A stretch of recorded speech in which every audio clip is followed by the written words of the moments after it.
episode number 20 with Jacob Tryba.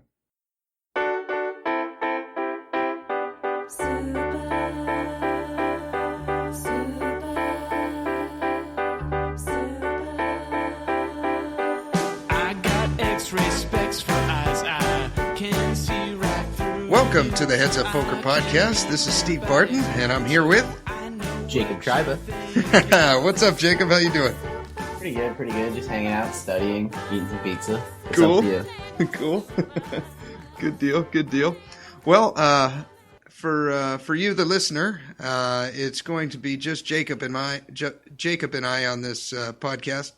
Mike's got a doctor's appointment, and we're going to split this into two parts. We're going to do Jacob and I played a tournament last night on the Sunday grind. We played a tournament together. We ended up going to the final table together. Yep. We both had a top 3 finish. I ended up shipping it, and Jacob got third. I was waiting to get heads up. I was too, man. I wanted to get heads up so bad. I didn't want to, I saw you were the chip leader when there were like 20 of us still. There was like 40 people in the tournament total or something, but I was like, all right, cool. We'll just avoid each other apparently until when our table combines at the end, and then we'll get heads up. Yeah. I was hoping that we needed your deuces to hold up against his ace-9, and I still don't know how I feel about that because I need the payouts to be able to check that, but it doesn't look like I'm not very happy about it. At best, it looks like it's neutral. Okay. I don't know. It looked good to me. I think you were a slight favorite, but I think shoving.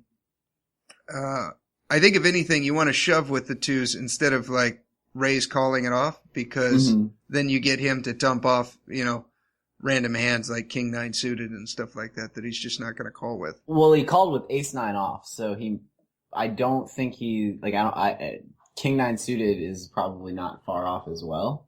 Well, maybe things like Queen 10 and Jack 10, he's probably dropping. Yeah, those will probably get dropped. Yeah, because basically anything he's calling with, you're flipping. Then again, I'd maybe even just fold, because it was basically neutral EV, it looked like, to shove. And based on the range that I thought you guys would call with. For since we don't have this pointed out, we should probably say what it is. The situation was I had 18 big blinds, was the button, and Steve, you were the chip leader, right? You had 35 or so? Something like that, yeah. And then the other guy had about 30. And so it's pretty much just I'm not going post flop almost ever in this situation, because I just feel between the two of you, somebody's 3-bet ripping on me. So it's either I'm gonna have a raise range that's gonna go post flop sometimes, but it's mostly gonna be raise fold, raise call, or shove. Or that's the vast majority of button situations there, I think. I just don't see getting defended from, at least from what I remember how that guy played. He didn't really he just folded a lot. But yeah, and I chose to rip deuces on the button, thinking exactly what you're saying. We're gonna get a lot of stuff that has good equity to call, has the proper equity to call, because he's getting slightly better than needing 50%, right? Because there's a blind already in there. Yeah. So he's getting 20 to 17 or 20 to 18 or something. Yeah. But yeah.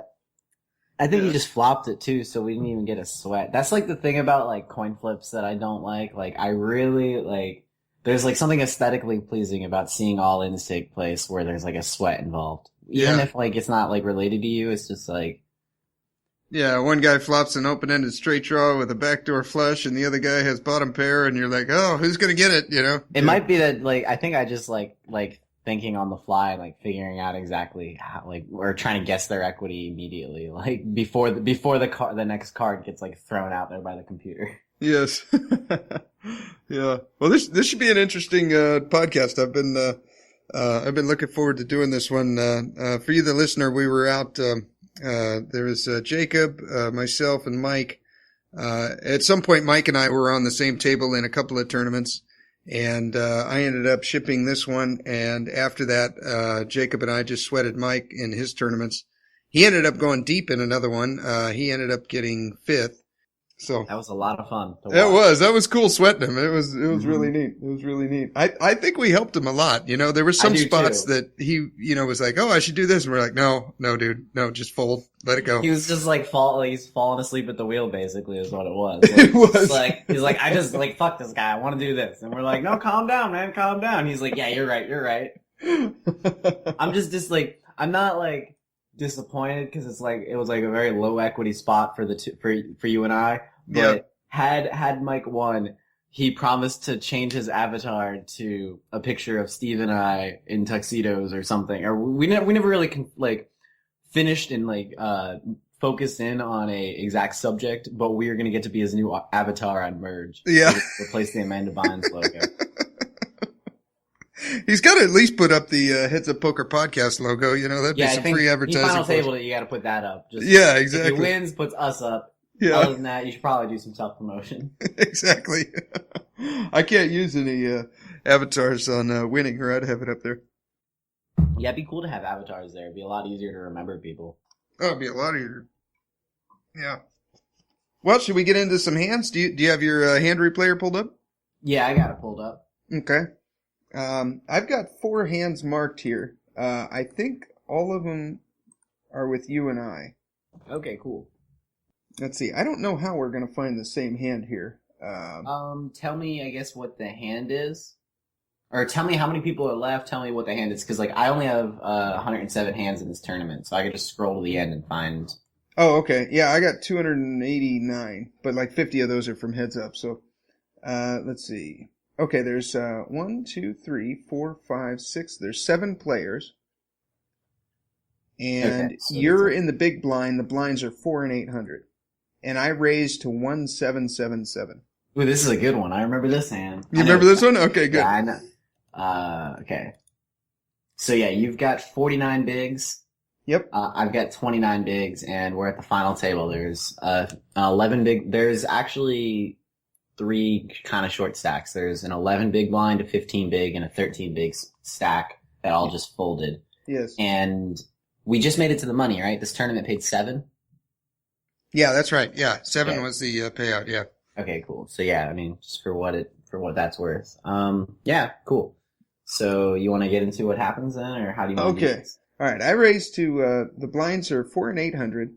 The antes are 100 apiece. There's the pot before anyone opens is 1,900. I'm in the cutoff. Here I raised to 1,777.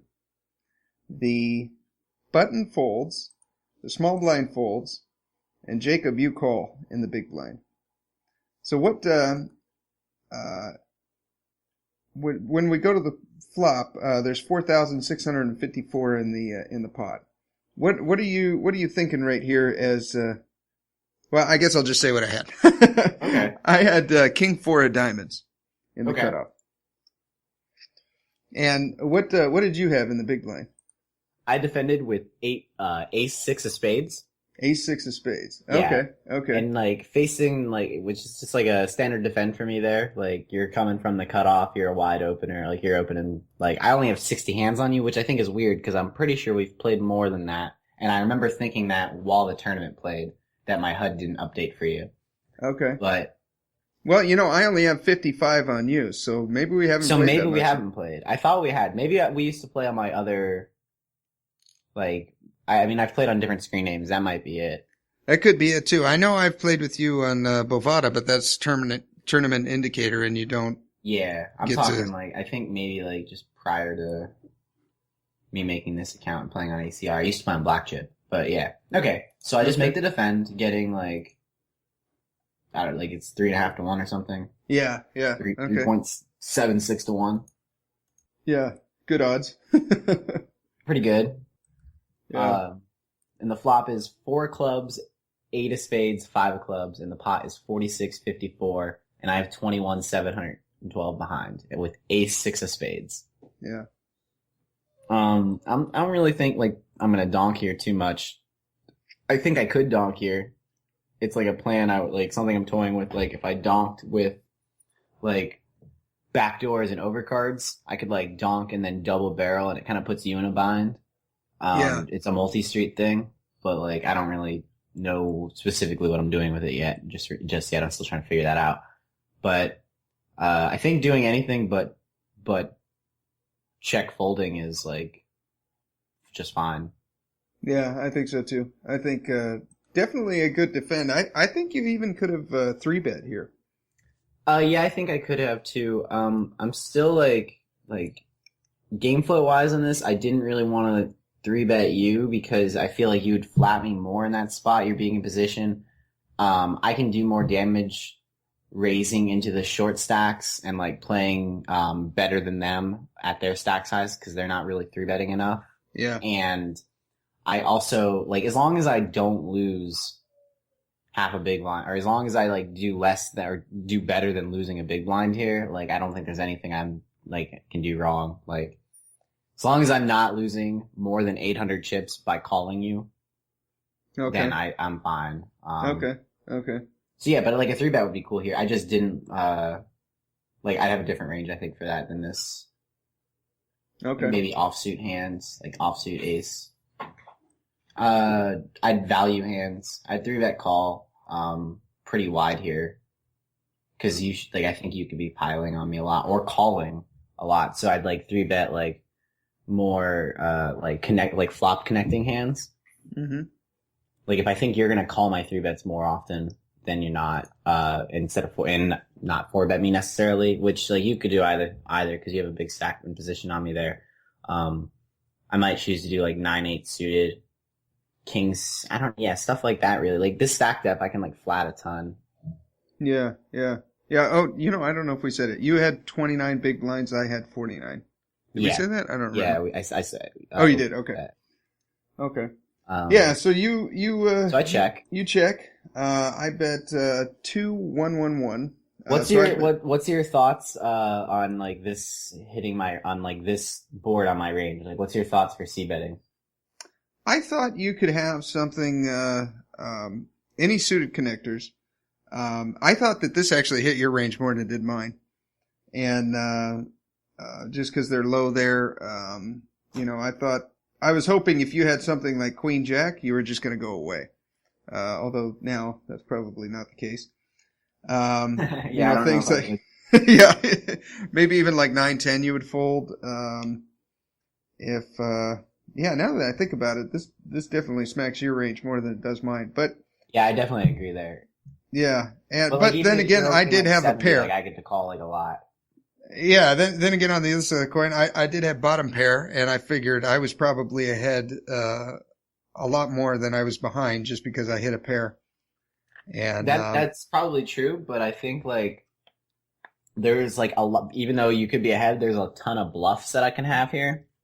Like even you said like I check raise here with ace 6. So like I can have backdoors and overcards. I can have flush draws. I can have a pair and a gut shot. I could have sixes, which you're like beaten by, but like there's sixes probably doesn't check raise anyway. But like there's just a lot of things that you could be bluffed by that I think like checking back is probably the better plan there, and like just checking back, and then like on the turn, if my range is still not beating your king 4 on like whatever turn happens, then maybe betting. But I think for now, like you should be like, this is something I used to do, or like at least like as of like a week ago, probably did too much.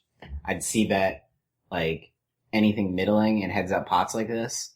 Not anything, but like I'd see bet like bottom pairs, just basically treating them as missed, like as like I missed. Yeah. And I did that because I was checking back some air, and I'd check back with air to try and delay c-bet. And what I do with the middle stuff is treat it as a bluff, and then like hope that when I get called with the stronger range, and then just hope that like when I hit, like I get a massive pop because like I now have 2 pair or like trips or something, and they don't expect me to have trips because like it's like if you were to have like, I don't know, if I had like ace 8 here and like check called, a 4 turn, it's kind of hard for me to fold on like a 2 river, an offsuit 2 river. Yeah. So like, you know what I mean? Like that's so like, but at the same time, you're just setting yourself up to be torn down because you're bet folding a lot. and Okay. because you're just like, you're making me play perfectly, I think, against your range. Like, if I were to just fold all times where I'm behind, I don't know, like, I don't think you betting a pair here, like, causes me to do anything. Like, I'm not folding worse. I mean, I'm not folding better than a 4, and I'm playing was certainly worse than a 4. Okay. Okay. What would you do in this spot? Just check behind? Yeah, I think I just check behind, and then Interesting. Okay. call turn. I mean, like, the turn's gonna get bet a lot, so maybe call turn, maybe fold turn. Call turn, fold river. Like, Okay. force me to have, like, a value hand, but I think I'm usually gonna be betting twice, so maybe best just to fold or call, like, decide to call twice. Okay. Yeah, I bet less than half pot, and then you pretty quickly call, if I remember right. That didn't slow you Oh, down I at didn't all. even check raise. Yeah, like, I thought I check raised this one. Yep.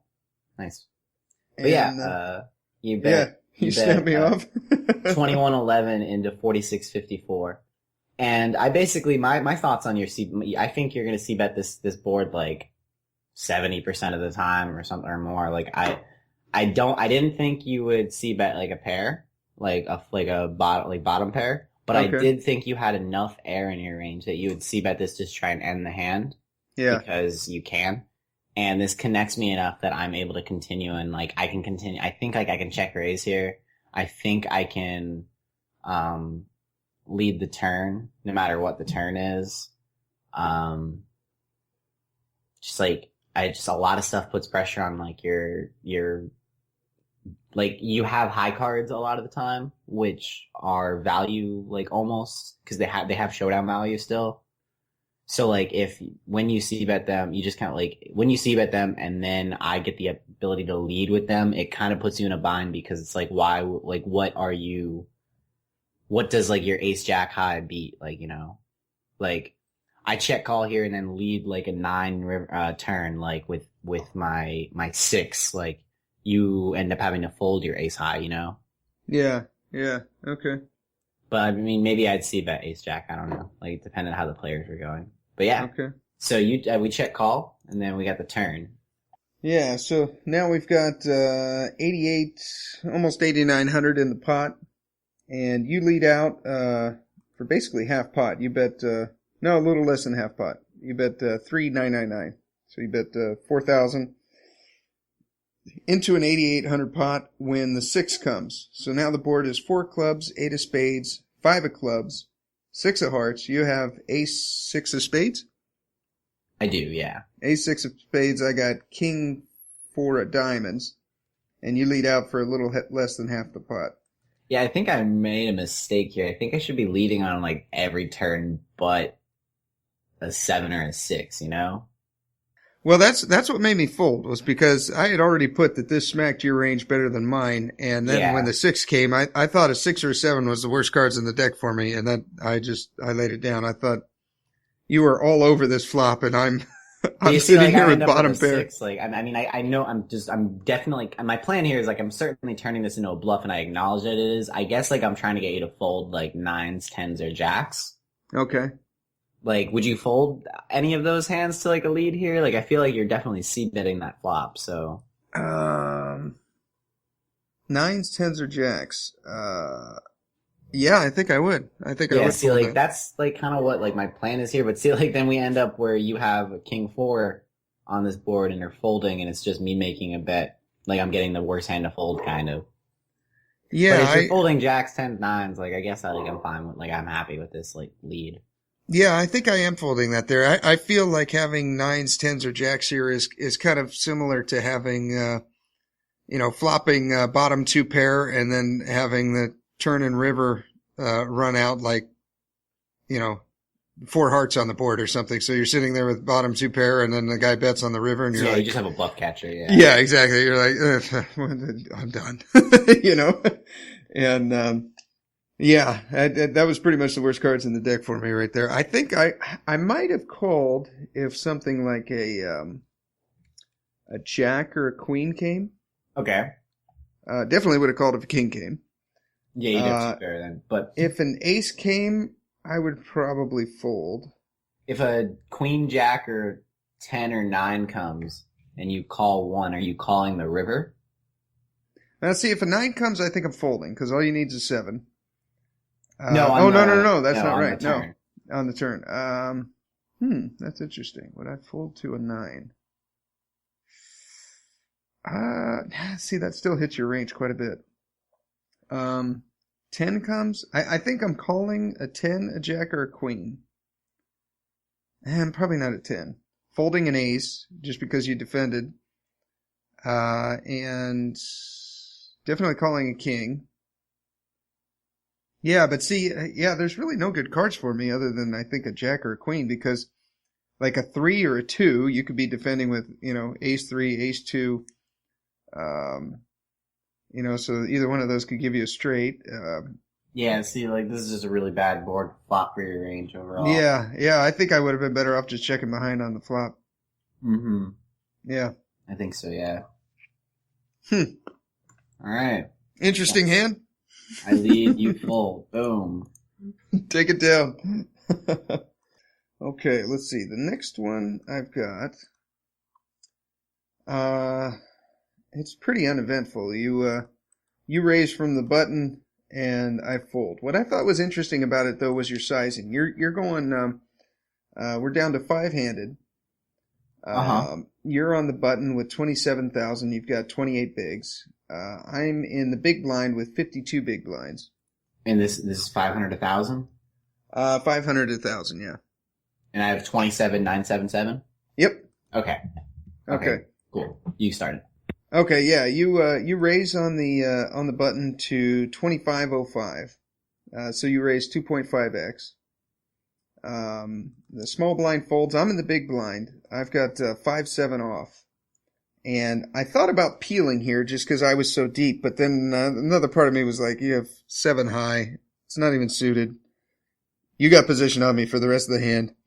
I thought either it's a I could peel and try to hit something, or I could even, I hadn't thought of it until now, but I could have 3-bet. Yeah, I just didn't want to play this out of position, and so I let it go. Cool, yeah. So basically, I thought that you were going to be defending like more or less a significantly a wider range than most people at the table.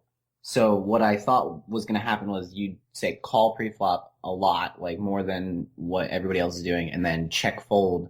Say, I feel like you check fold like with backdoors more than normal. Like okay. It's like a more complex like thing that's going on. So like I thought that I'd be able to like punish you for doing that by making it bigger now, making money when you check fold. I wasn't sure if if you'd peel based on the fact that like if it's a min raise or 2.5x, like I don't know if you'd be like stack size, like I didn't know if you'd be elastic with that at all. Like if those two represent the same thing to you, then I'd rather go a little bit bigger, I think, because you're just always gonna just check fold. Okay. Now that I just did this in this one instance because of the stacks around us, like I thought you'd call a lot and then check fold. The small blind's a 13 big stack. I wanted to discourage him from 3-bet ripping. Okay. He's like a tight aggressive reg. Yeah. I only have like 300 hands on him, but he's like 12-11. He's 13-11 with a 6% 3-bet. So, I didn't want to like accidentally help him get better, by like min raising and him seeing like, oh, look at all these chips. Like this is a good spot to do like my Jack 10 suited rip. Like anything I can do to discourage him from ripping. Like I think those guys that play like those kind of stats can probably be pushed around a little bit too much. See, now I thought you were raising a little bit more, to kind of commit yourself to if he ripped. Yeah, it kind of looks that way, doesn't it? Yeah, okay. Yeah, okay. No, I could do this, I think, like, basically I can do this as a steal still, I think. Let me look at it real quick. I'm risking 25.05 to win 46.03, so let me look at this. 46.30. It needs to get folds 54% of the time. If I don't think I think, like, Turbulent's only going to continue, like, 85% or 15% of the time at best. Okay. So as long as you continue less than 63% of the time, I'm making money doing this with any two cards.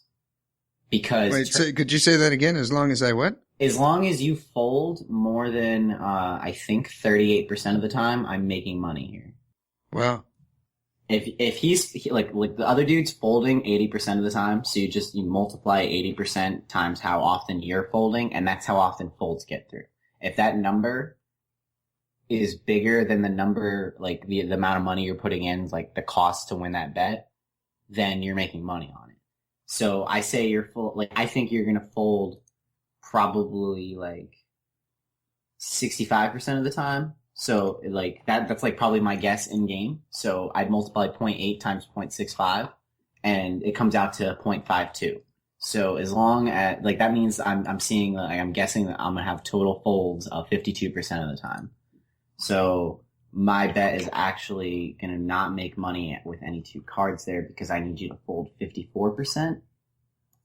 But if I think you're gonna check fold too often, like I don't mind it, I guess. But yeah, I should be going bigger. What this just means is like I can't raise with like 2-4 offsuit and then expect to make money. Okay.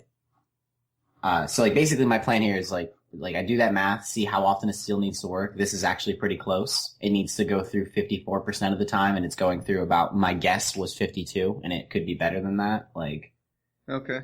Like how often are you 3-betting there? Like what kind of hands are you 3-betting? I'm 3-betting, I would say suited connectors, 7-8 and above. I'm 3-betting, am I 3-betting any pair? I think so. Jack 10 off and above. Queen 10? Yeah, I'm 3-betting Queen 10. So like all Broadway is what you're saying then? Yeah, I think all Broadway. Well, this is an interesting 3-bet range. What else am I 3-betting? I think that's pretty accurate. I'd say 1 gappers up to, from Queen 10 and above, so I guess that's all Broadway. Well, what, all King the aces 10, or what aces? I think King 10's a good, all the aces. No, actually, what I'm gonna call with, small aces and pretty much assume if I hit an ace, I got it, and that you're probably not going to, put me on an ace. Okay, so what about the bigger aces? Bigger aces, I think I'm 3-betting there with ace 8 suited and above and calling with ace 8 off and below. Okay, so that's 15% of the time, and you say you're calling ace 8 off and below, and then ace 7 suited and below. What else are you calling with? All the pair, like what pairs were you 3-betting with? I actually messed that up. I forgot to put that in there. I think I would 3-bet with all pairs. Maybe twos I would call and try to set mine there. I think if I 3-bet with twos, threes, fours, maybe no. I think I would call your shove with fives. But 2, 3s, and 4s, I think if you rip on me, I'm gonna let them go. Okay, so you're gonna 3-bet 3s and 4s, and then fold 3s and 4s, but 3-bet 4s plus. Are you still 3-betting all those pairs though? Yeah, I think I'm Okay. 3-betting every pair, and then I'm only folding if you rip with What twos, are you threes, and calling fours. the bit? What are you peeling with? What am I just calling your raise with? Yeah. Probably suited 1 gappers down to I'd say 5-7 suited and above 1 gappers. So 7-6 suited, 6-5 suited 2 then? Mm-hmm. Then all the rest of the aces, right? Yeah. What are the kings? Kings. What about king 2 suited? No, I'm folding that. King 6 suited? That's exactly what I had in my mind. I'm like, am I calling? King 7 suited? I think I'm calling King 7 suited. Queen 7 suited? And Queen 8 suited? Queen 8 suited, yeah. Jack 8 suited? Yeah. 10-7 suited? Man, we're really splitting hairs here. Definitely 8-10 suited. Okay. 10-7 suited. Boy, how did... King 7 off? No, I'm folding that. King 9 off? Yeah, I'm calling King 9. Queen 9? Man. Jack 9, 10-9? Jack 9, 10-9, yes. Queen 9, I think, Queen 8, no. 9-8 off? 9-8 off, yeah. 7-8 off? Boy. Okay. I don't think so. So Maybe. I just want to point out that, like, we are now at 36% of hands. So, really? like, that... Is that high? No, that's really low, actually. Oh, okay. Well, low for, like, what I was, like, saying. I needed you to fold about this for, like, a steal to be break even. Like, my guess was that Turbulent's gonna only play back with 15% of hands, and it's probably less, to be honest, because he's just like not gonna I say play back. It's just that stack size, like. Yeah, my stats on him are 14-12, and you said you had him at 13-11, but I've only got 60. His like? Oh, you only have 60. All right, I thought you were saying he had more hands. Yeah, his 3, but like he's probably like getting it in with like all pairs. I don't know. Like I don't have enough hands on him to like find a spot where he's 3-bet a lot. It looks like big blind is the only, or cutoff, he's 3-bet twice. So like yeah, like he's probably getting it in like pretty like maybe like 15% or lower. Okay. Like I just grabbed 12%, and like that's, if you're only calling, or if you're only continuing 36% of the time, that means that I'm getting folds 56% of the time, and I only needed to get folds 54% of the time. So that means I'm making 2% profit there doing nothing, just clicking a button. Okay. Yeah. Do you want me to reveal what I had then? Yeah, what'd you have? 7-6 offsuit. No. Well, you had me dominated. Good I had fold. 5-7 off. Good fold. Nice yeah, answer. but like for the record, I pretty much usually just min raise, but like against people I think that are going to defend more, I'm going to raise a little bigger. Okay. To discourage them from calling more. Like now a min raise, everything I said goes out the window, but you raised it 2.5, and then that was the range I gave you was for 2.5. I'd have to go through everything again exactly. I think my brain's a little fried after that one. Okay, let's see. I got another one here. Okay, the blinds are at 500 at 1,000. We're 5-handed. This might have been shortly after this. It's hard to tell, but I'm on the button, and you're under the gun, and you raise to 2,550. So you raise 2.5x again. I'm looking for the. You've got 30 big blinds to start the hand. I've got 55. I just scrolled back a little bit. I think I'm missing 5 hands, dude. Oh, like really? I've got a black space in my replayer. Oh, maybe you don't have this one then. Yeah, I don't have that hand. That's the 87 is the first hand I don't have. Huh, okay. Yeah, you opened, I 3-bet you from the big blind, and then you folded. Well, we can still talk about, I don't know what I had, or there's 5 people. What are the stacks? Okay. You've got 30 big blinds at... Well, I guess I have the stacks, yeah, like, I had the hand before. Okay. I have 30 bigs. There's a fish in the big blind. Oh, maybe he's not a fish. No, never mind. That's the different guy. It looks like a decent dude. My stats on him after 92 hands are 27-19, 3-bet 7.5.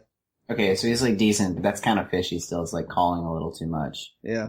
But like then again, my stats over 20k hands are 28-23, so I don't know. That feels fishy myself. But what are my stats on you? Well, you've only got 60 hands on you. Yeah, I have 60 hands on you. Okay.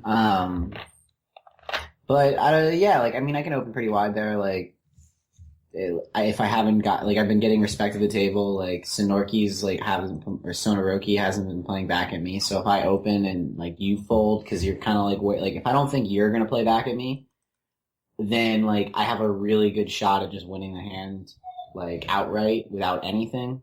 Yeah. Because neither player wants to get involved. The short guy, the big blind, might 3-bet rip wide, but you were in the big blind, you said? I was in the, you were on the button. Okay, that makes more, yeah, I think you said big blind before. Oh, did I? Okay. Yeah, but I mean, I know what you meant clearly because I was talking about him being in the big blind. Yeah, like Turbulent's not going to 3-bet wide, though he should. It's a really good spot too. So basically it's like 5% of hands or whatever from or like 8% of hands from Turbulent, 15% of hands from you, 8% of hands from the small blind, and then like whatever the big blind wants to do. Like I don't know how he plays. Like if he's going to defend, he probably defends, but more than most. But more than your average because he's a little better stats guy. Like, his stats look a little more laggy. I don't know. Like, would you like I opened like to a min raise and you 3-bet to like 2.5 or something? Yeah, you opened to 2.5. I 3-bet to, let's see, you opened to 25.50. I 3-bet to 6.666. Okay, give me one sec. I could open like any pair there. Looking at all the suited aces, I think, because I'm blocking just anybody continuing like a good number of hands, because like half of the hands that Turbulent or the other guy continue with include an ace or a king. So it's like a quarter of the hands actually. Okay. So like me having one kind of takes out a 12th of the hands that'll continue. Okay. Something like that. Like it's like 1/4 of 1/4. A 16th. So that's a 16th. Yeah, not a 12th. Yeah, how did I get a 12th before? Anyway, yeah. It's just it takes out hands, and like if I'm folding anyway, like I think it's probably better to have to take that little bit at these stack sizes anyway. Like that's not really the same similar concept, but not what I'm talking about when I'm not talking about like 4-bet ripping or anything kind of stuff, like where you have a blocker to like take away like their likely value hand. Like it's similar, but like at a shorter stack, like things are more easier to calculate, I think. Yeah. But yeah, it's like probably like all Broadway, maybe not the unsuited stuff, like maybe King Jack off, Queen Jack off. Cause like I'm in sort of an interesting spot, like when you're the button, cause like, I say interesting, like all spots are like when I'm in that situation, I've got 2 short guys surrounding me. I'm probably more interested in first place than anything else. Not probably, I am, but like I'm going to try and just make correct overall decisions, and spewing when there's like a 13 big tag that's just going to like give me like 0.6 blinds per orbit or something, like is enough to like when that guy's giving me an income basically to stay alive, like 0.6 bigs and like whatever it is like that I can make off of him just existing. Yeah. For at least like say like the next 4 or 5 orbits, like it makes me not want to spew. Yeah. The other guys less. I don't know, like the other dude being at 24-15, I feel like I'm going to be able to make money off of him because he's just going to call more and then like play poorly post. As long as I'm in position, and I have better position on him than he has on me because there's 1 people in between us. Yeah. Yeah. So I don't know. What'd you 3-bet with? Ace 10 off. Okay, cool. Yeah, like that's like a 3-bet bluff, really, because like if I continue, like, are you calling if I rip? Like that was my thought. I remember I was thinking to myself, well, I can't just call here because then we could have. Well, maybe I could, because then if the wait, what position am I in? Am I in the hijack then? No, you're under the gun. Yeah, but isn't that the hijack? Yeah, actually, I guess it is. Yeah, because we're only 5-handed. Hijack. Yeah, actually, no, that's like a 3-bet call for value almost. If you think I'm gonna 4-bet rip super wide, the thing is, I don't think I'm going to 4-bet rip. Like, I just don't. I think I'll just pass on the spot because like, I think like you're just like kind of like ICM restricting me there. Like if it's hard for me to make a profit and not like lose money in like money EV. Like I lose like chip EV wise, like it doesn't matter what the other dudes have. I can still like make 4-bet rips on you. Yeah. Okay. If you're 3-betting too much and not if you're 3-betting imbalanced, but because even if you are balanced, the other people being alive still, like, with short stacks is kind of like just, I lose money. Yeah. Okay. I don't know. This is like a thought. Yeah. Interesting. Okay. I 3-bet and then it folds around and you end up folding, so I scoop it. Yeah. A few hands later, let's see. Okay. You're in the big blind. We're 4-handed now. Turbulent's gone out. Okay. I'm in the under the gun, which I guess is the cutoff. I raise to 3-3-3-3. Cool. Button folds, small blind, the short stack with 9 big blinds folds. And then you call. Yeah, so I have 18 big blinds. The small blind has 9 big blinds. Yep. What's your opening range here? I would say my opening range here is suited connectors down to. No, that's interesting because we got a small blind with only 9 bigs. How much are you doing with King 2 offsuit? No, King 6 offsuit? probably not. King 7? I think King 8 off. Okay. Queen 8 off? No. Ace 2 off? Yeah, any ace. Jack 8 off. Jack 8 suited, but not Jack 8 off. 10-9 off? Yeah, I think so. So Jack 9 off as well? Yeah. Any pairs? Any pair. King 2 suited? No. King 5 suited? Maybe. I'm trying to okay, I'm imagining myself with King 5 suited right now. The final table, 39 bigs. You've got 18. Well, definitely raise folding. Mm-hmm. Possibly. Queen 7 suited? No, I don't think so. Jack 7 suited? No. Jack 8 suited, but not Jack 7. 10-8 suited. Yeah, I'd do it with 10-8 9-7 suited? No. 8-9 suited. 8-6 suited? No. 7-6 suited?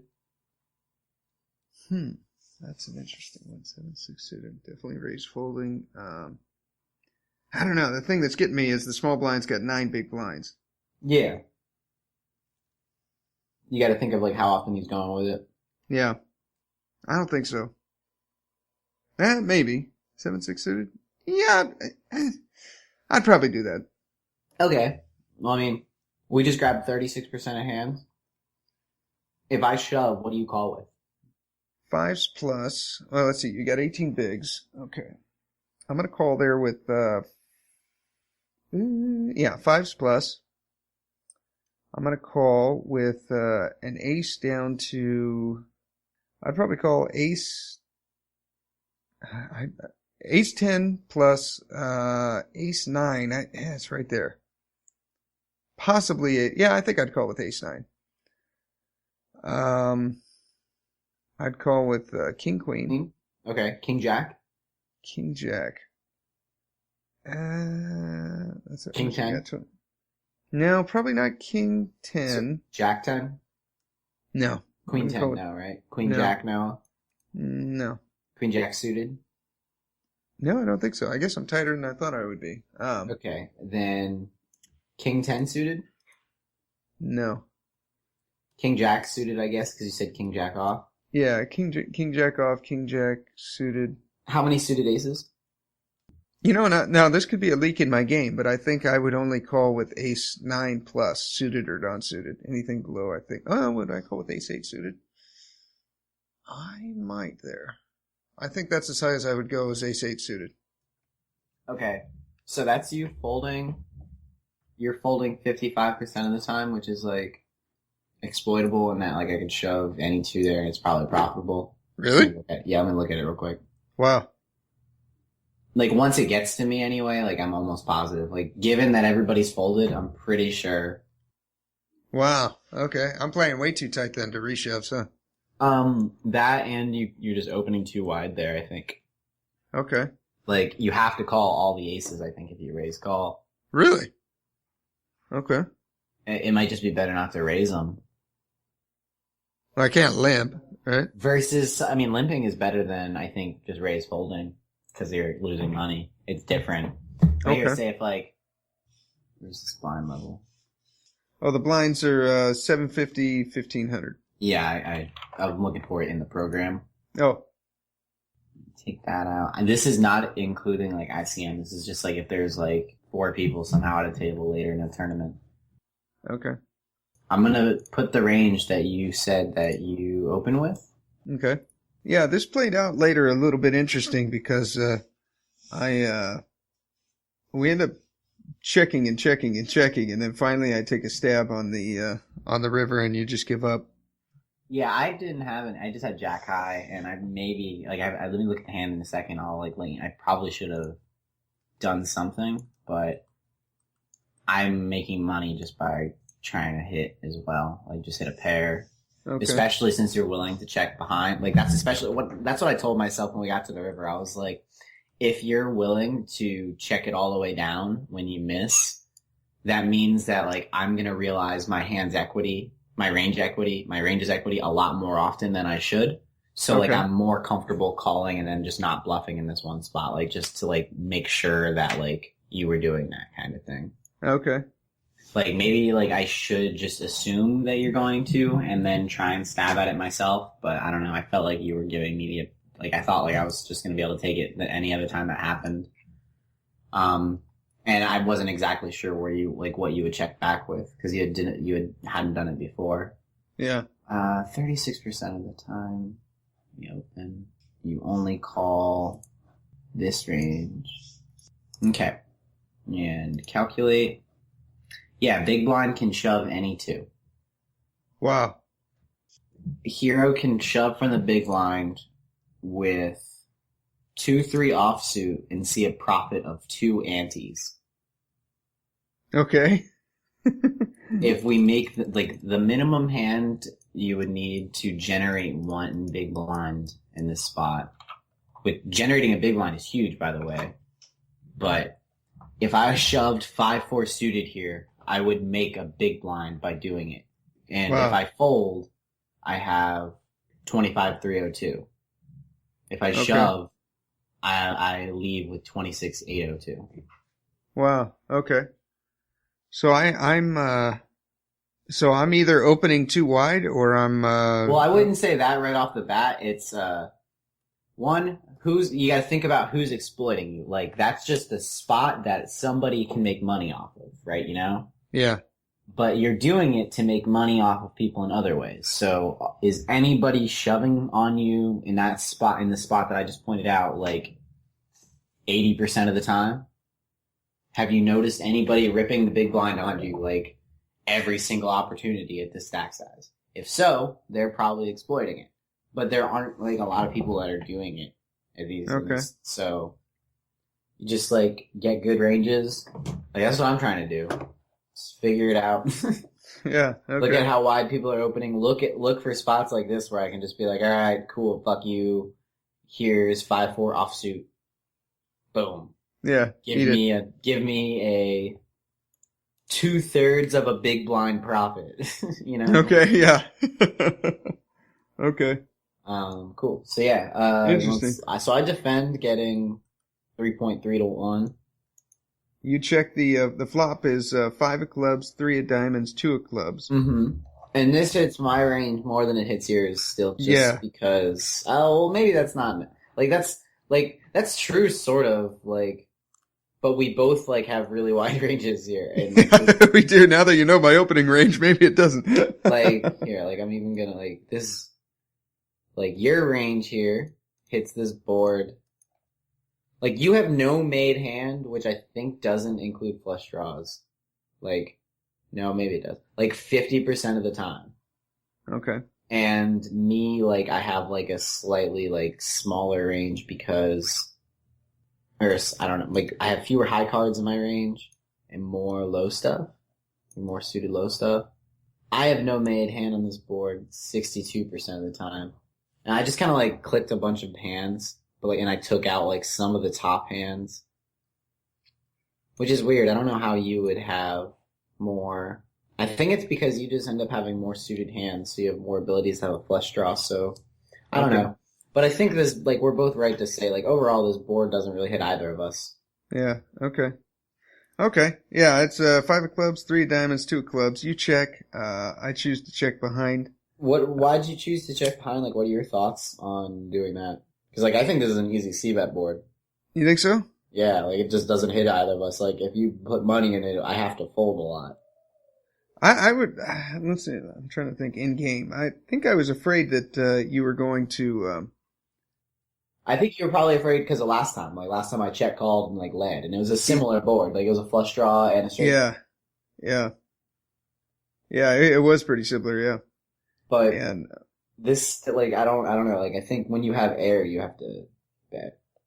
Okay. Unless you don't have air. Like, I don't really have. If you have showdown value, cool. Like, you can check some of it, bet some of it.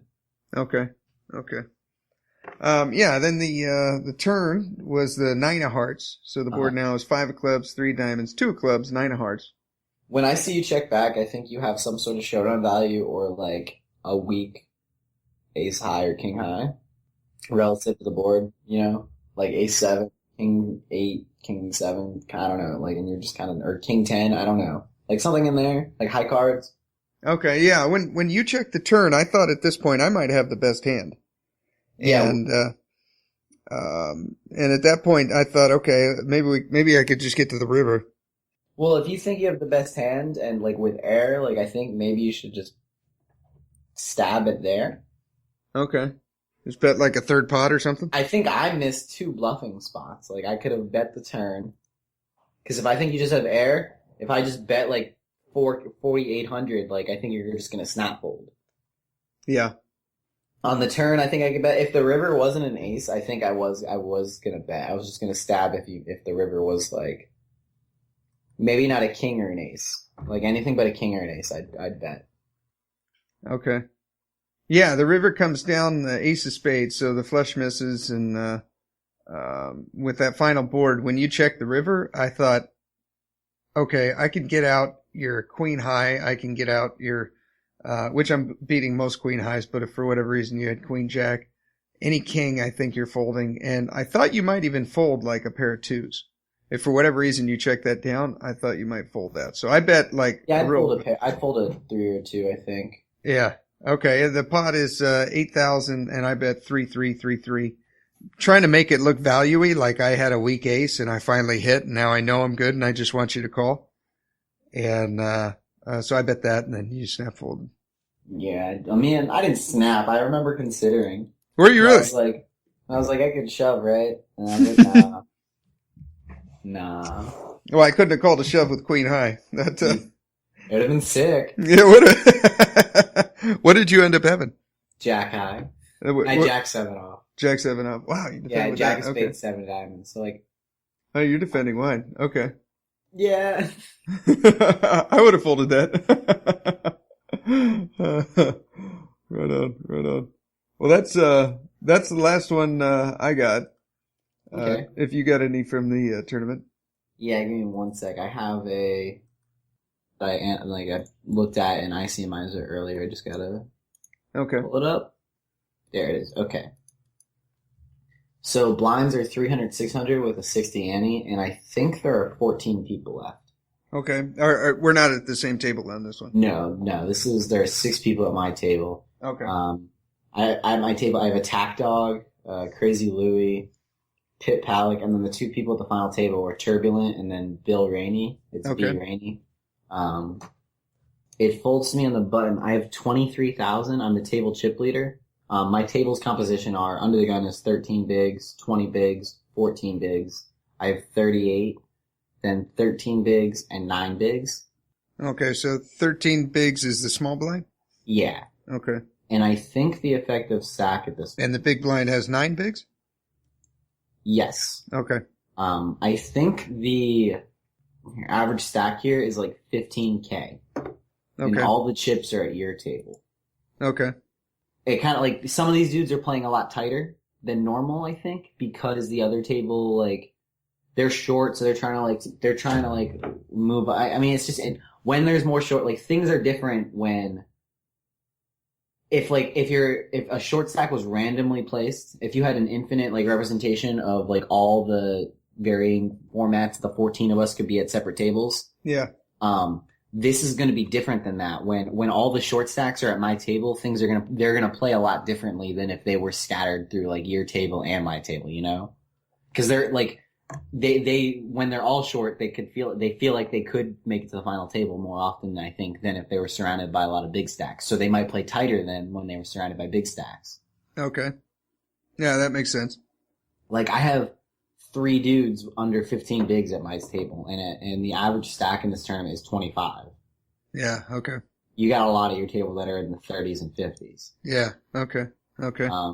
So it folds me on the button, and I have 5, 6 of clubs. Okay. The small blind, I have 13 hands on only. And I didn't look to see if he had done anything. I probably should have. He's a 23-10. Attack dog, though, is the big blind, and I have 150 hands on him, and he's running 29, 24, 11. So he's like pretty aggressive. He's aggressive. Knows what he's doing, yeah. So like he's. And what are the stack sizes of the small blind and big blind? You've got 23K. I have 38 bigs. The small blind is 13 bigs, and the big blind has 9 bigs. Yeah, what's that in chips? He's got 5K behind and 600 in the middle. So the total pot is 1350. The small blind has 7640, and the big blind has 49. There's 5K. All right. And so you raise. What's your raise size on the button? Well, I just ripped. Oh, you just. Oh, okay. That makes sense. Yeah. That's. Yeah, I think I would have folded there. What made you rip?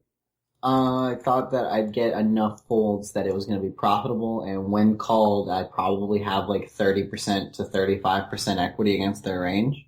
Okay. And so like if I have 35% times their range, like if the pot's like 12, or like the pot when called is 12K, like 35% times 12K times the amount of times I get called.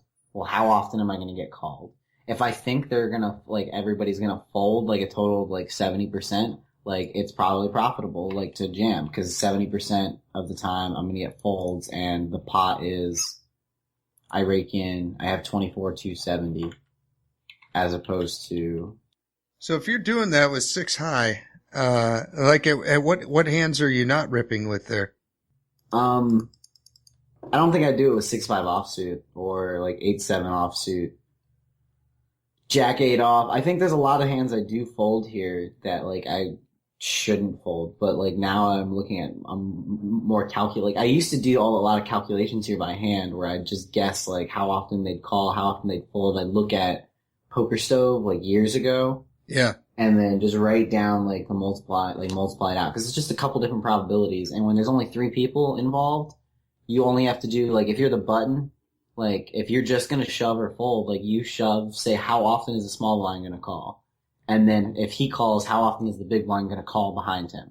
So you multiply that tree out, and then it's that. And then the other one is, or that's a really small probability, because you think about what it's going to look like. It's going to be the small blind calls, say he calls like 15% of the time. Yeah. And then the big blind only calls with like 10s plus. He calls like 5% of the time. Okay. So that's 10% times 5% is a 0.5% of the time. Yeah. So like you're talking about a really small type of part of your total equation. And then the next one would be like how often you rip and get called by just the small blind. And so what that means is the big blind folds.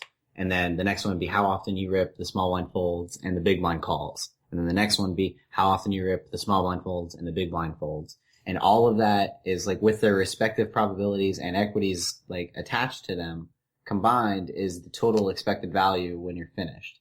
And when there's only 3 people, it's pretty quick to do if you just write down the ranges. You just have to be good at ranging people, which, as I've admitted many times, I'm not the best at.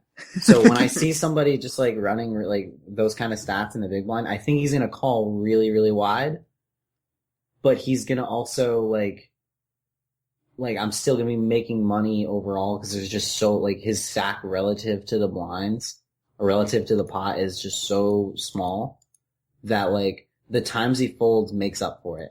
And this one I did recognize at the time that I wasn't entirely confident and I felt like this might be a close fold. But if I had like 8-7 suited, I felt a lot more confident.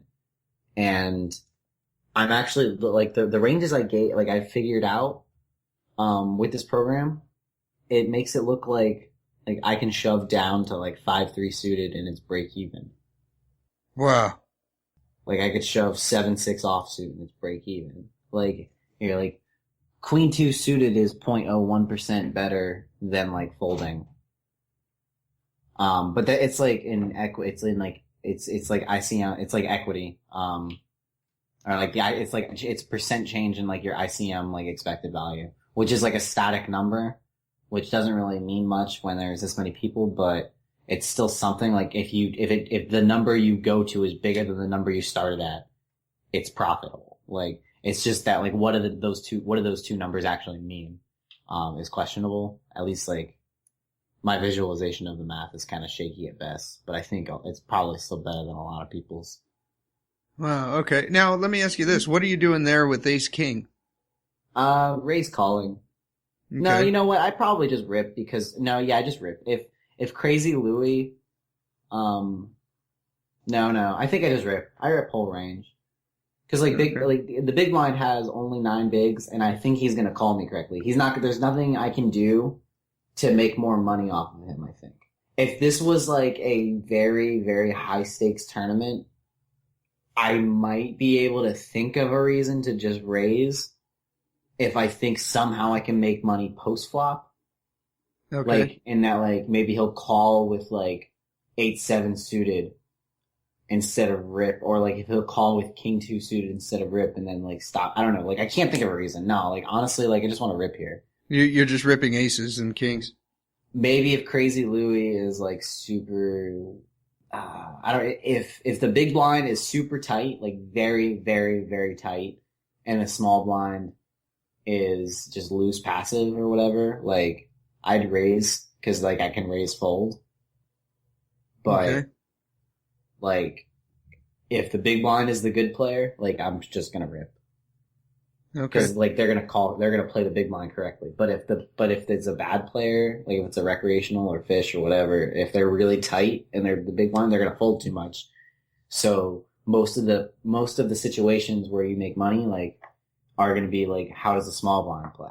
Like, that's the bigger chunk of of like that tree I was just describing, is the small blind, like, being the only contestant in the pot. Like, the small blind shoves, the big blind almost always folds. The small blind folds, the big blind almost always folds. So the times you get called are all involving the small blind, almost. Okay. So when I say called, I mean played with, because like we were talking about, then, like, what do we do? Are we raising or shoving? And that being an instance where I would raise instead of shoving is if I think that, like, I don't want to risk like 13 bigs in my stack, because like I can just raise fold. Yeah. Then maybe. Okay. But it would require the big blind being super, super tight, and like not only never having a bluff, but just like only calling with like, or never even calling the big blind. Like, he's folding like ace-9 suited or something. Like, he has to like rip like everything above.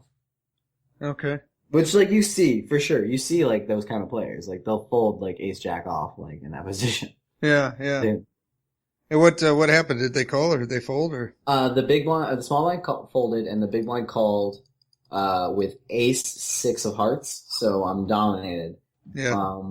That's like, he's never folding. Yeah. No, you're not getting him to fold that. Call. But see, like this is I made a chart thingy here, and like maybe you can help me figure out what like how, like, you can help me figure out like if I made these ranges correct. Okay. So I have their stats in, or stack sizes in, and everything. And I gave the small blind, I'm saying, is like a fish. Like he's just a tight guy. I'm saying he's going to probably see my shove and think he's got big cards or like pairs or something. So like I have him only calling 5s plus 8, ace-8 suited plus king-jack suited plus king-queen off, ace-10 off. Like it could be even smaller, just because like these people play weird or play tight. Yeah, no, that sounds right to me. Okay, so there's that, and then the big blind's overcall range is going to be wider than that. It's going to be like in the 20s to 30s probably, because he's going to know I'm wide.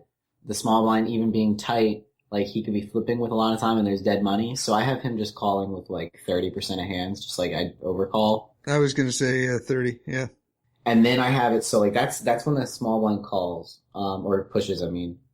Okay, either way, like, it came out to me finding that like it was basically close. It was very close. It came out to like 0.01% profitable.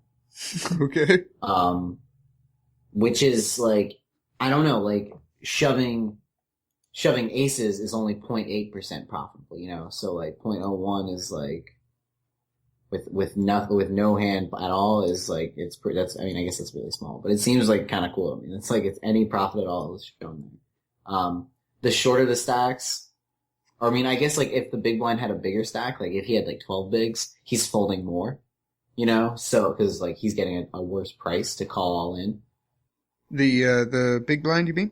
Yeah, that's what Okay. if the big blind had, like say like 15 bigs, 14 bigs, like, and you shoved, he's calling like fewer. Yeah.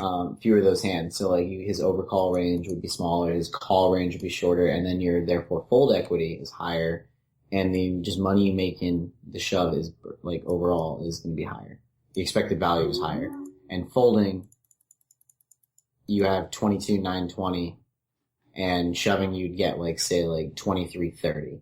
It's like only like 100, 200 chips, but that's like an ante, and if you lose, you're still like in great shape. Like I had 23K at 300, 600. I lost, and I still had 17K.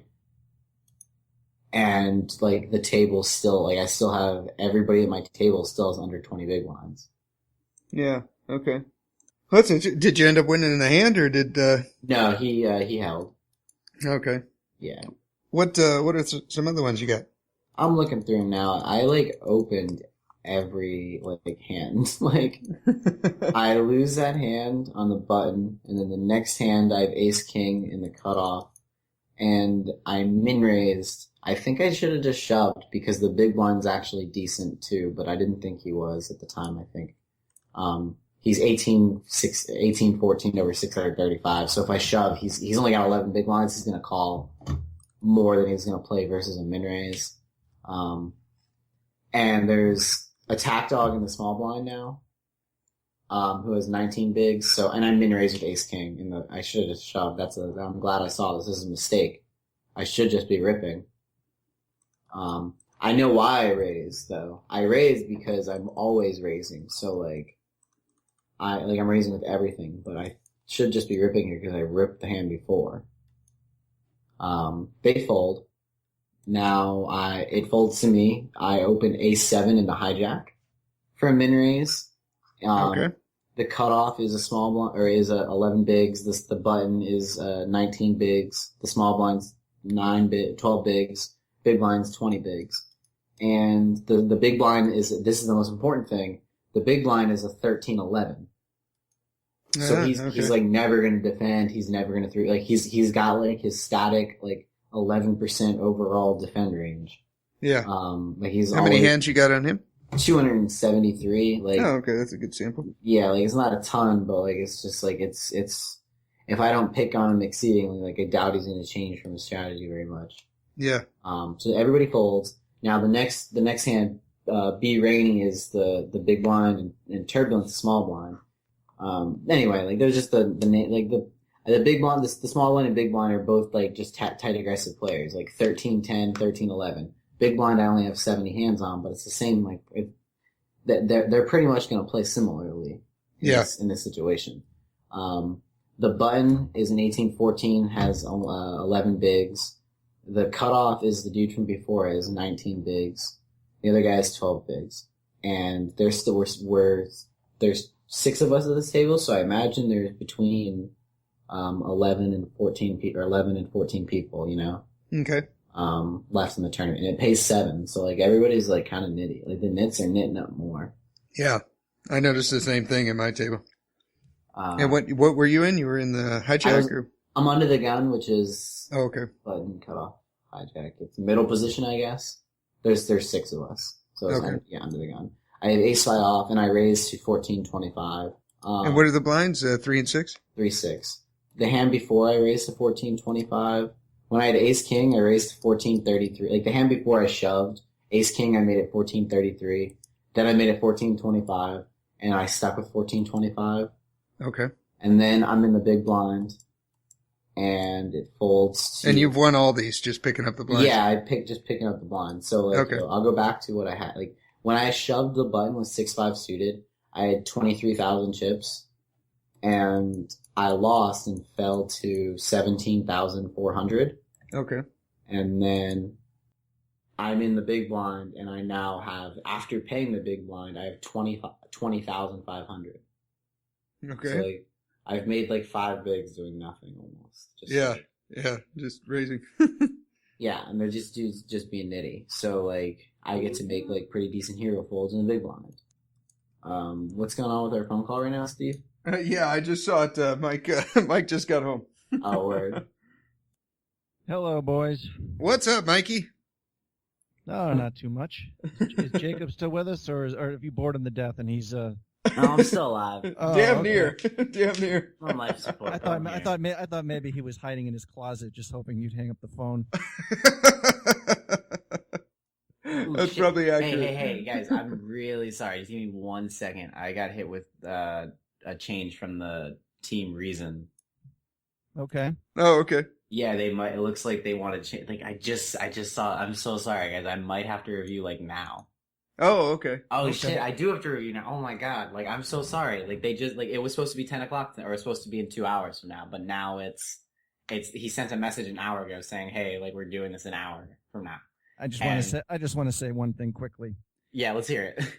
I will hold this grudge for the rest of my life, and I will get even.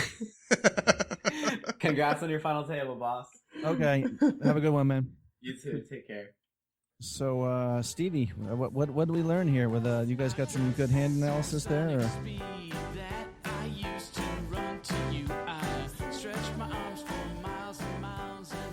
Well, Jacob had to run. He had a coaching session with Mark Galeotto and Ben Reason, so he had to run and go do that. So for the second part of the episode that you'll hear next week, it'll be just Mike and I talking about his tournament that he had a deep run in. Didn't even get a chance to thank Jacob, so thank you, Jacob. Appreciate that. Appreciate you coming on. That was really interesting for me, especially playing against a guy that I know. We know each other's games fairly well, but I think we have a much better idea of how the other one plays now. So I'm looking forward to playing Jacob again. Maybe we'll get heads up in a tournament, and that'll be interesting. We'll definitely have a deeper level, and I'm going to adjust my play, and I know he is too, for when that time happens. So that'll be cool. That'll be cool. But thank you for listening. If you'd like to get a hold of us, I'll put all the links down in the show notes. You can get a hold of us on Twitter at HUP Podcast, Facebook, Heads Up Poker Podcast. You can take a look at our blog at headsuppokerpodcast.blogspot.com. We're on iTunes, Stitcher Radio, and you can email us at headsuppokerpodcast@gmail.com. And if you could support the show, we'd really appreciate it. You can rate and review it on iTunes. Go to your iTunes store, type in Heads Up Poker Podcast, and click on the ratings and review tabs. There'll be 3 tabs up at the top: details, ratings and reviews, and related. Click on ratings and reviews and leave a comment if you like. We'd appreciate a 5-star rating. Really helps the podcast. And thank you very much. You have a great week, and here is your weekly motivational speech.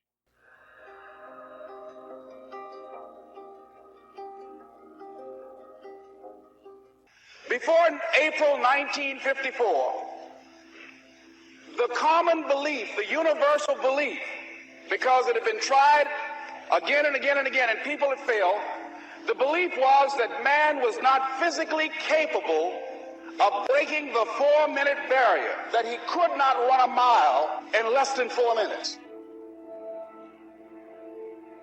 When something happens to them, they begin to believe that that's the way it is. That's the way it's always been, and they can't see the possibility of it being any different. 250 yards to go, and Bannister takes over. Watch his giant stride take him to the front as he races the last lung-bursting furlong. Roger Bannister came along, and he broke the 4-minute barrier. Since that time, up to this day, over 20,000 people have done it, including high school kids. 20,000 people. What changed? Here's what happened when they got on the track. They knew it had been done. And because they knew it had been done, there was a new belief about this barrier that was unreachable. And those 20,000 people got in a race believing, knowing in their heart that someone had done it, that it's possible that they could do it. If someone can make that dream become a reality, then you can